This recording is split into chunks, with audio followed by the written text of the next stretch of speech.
சொன்னேன். உருவாத்தா கோடி தோசை பற்றி சொன்னீங்கல்ல.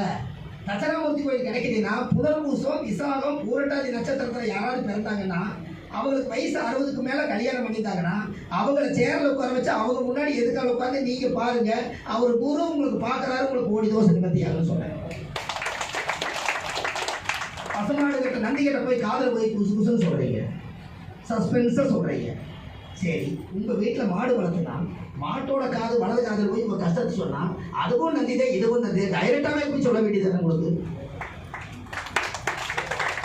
சார், இங்கே நந்தி கிட்ட சொன்னால் சிவங்காதுக்கு போகுன்னு சொல்கிறீங்க.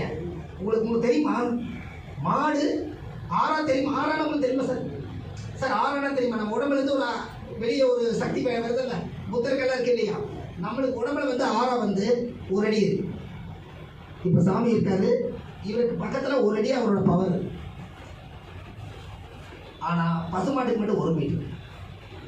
சார் புரியுதா? பசுமாட்டுக்கு மட்டும் 1 மீட்டர், புத்தருக்கு மட்டும் 1 கிலோமீட்டர். எப்படி சார்? வாழ்க்கையில் ஒரு முறை புத்தகையை போகணும்ல, அப்போது பசுமாட்டுக்கு 1 மீட்டர் இருக்கிறனால தான் நீங்கள் காலையில் சிவன் பூஜை நீங்கள் பண்ணும் பொழுது அந்த கோமாதாவுக்கு எல்லா பூஜையும் பண்ணிவிட்டு அந்த 1 மீட்டருக்குள்ளே நீங்கள் சுற்றுறதுனால அந்த ஆறாவை உடைச்சிட்டு நீங்கள் சுற்றுறதுனால தான் அந்த ஆறா உங்களுக்கு சப்போர்ட் பண்ணி காலையில் ஆக்டிவேஷனாக இருக்கிறதுக்கு இதுதான் காரணம். எப்படி?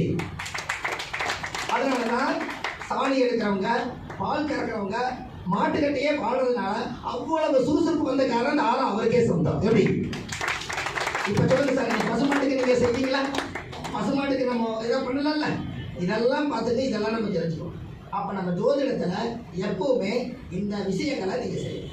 ஒருத்தர் சொன்னார், ஆனமலை மாசேனியம்மன் கோயிலில் போய் மிளகு அரைச்சி ஏதாவது திருட்டு போச்சுன்னா அங்கே போய் அரைச்சி வைங்க, எல்லாம் சரியாகுன்னு சொன்னாங்க. ஏதோ ஒரு சாமிக்கு நீங்கள் மிளகு அரைச்சிடுங்க, ஏதோ ஒரு சாமிக்கு வெயிலாக இருக்குது.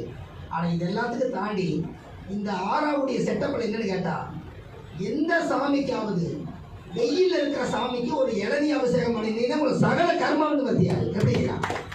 வெயிலில் நிற்கிற சாமிக்கு வெளியே நிற்கிறதா இல்லையா சார்? வெளியே நிற்கிறதுல ஐயனார், கருப்பராயன், முனியப்பன், வீரராக பெருமாள், அகோர வீரபத்திரன், இப்படி இருக்கிறவங்களுக்கெல்லாம் உங்கள் கஷ்டத்தை தீர்க்கறக்கு வெயிலில் நிற்கிற சாமிக்கு ஒரு தாகம் அடிக்குது, ஒரு இளநீ கேட்குது, நீங்கள் கொடுத்தா அந்த சாமி ஃபஸ்ட்டாக வேலை செய்வான். எப்படி சார்? இதெல்லாம் நீங்கள் செய்யணும். எங்களுக்கு கிடைச்ச ஒரு 10-15 நிமிஷத்தில் உங்களுக்கு ஏதாவது நல்ல விஷயங்கள் எதாவது கிடைச்சிருக்குங்களா ஐயா? எங்களுக்கு 15 நிமிஷத்துக்குள்ள நான் கடை முடித்தேன். என்ன சார்? 15 நிமிஷத்துக்குள்ள நம்ம செஞ்சோம். இது ஏன் செஞ்சோம் அப்படின்னா, எல்லாமே அந்த காலத்தில் முன்னோர்கள் ஜோதிடத்தை நல்லா விதைச்சி வச்சுட்டு போயிட்டாங்க. இப்போ நீங்கள் சொன்னீங்க பார்த்தீங்களா, இந்த மொத்தம் 120 வருஷம் ஒரு மனிதனுடைய ஆயுள் நம்ம சொன்னோம் இல்லையா? இந்த பிறவி எடுத்ததுக்கு நம்மளால் எவ்வளவு தூரம் இந்த ஜோதிடத்துக்கு உழைக்க முடியுமோ உழைக்கணும். இந்த ஜோதிடம் ஒவ்வொருத்தரும் இப்படி எல்லாம் பெரியவங்க எல்லாரும் எடுத்து அவர் ஐயாவுக்கு ஒரு சின்ன விஷயத்தை சொல்கிறேன் சார். இவங்களுக்கு வயசு ஐயாவுக்கு 60க்கு மேலே இருக்கும் சார், புரியுதுங்க?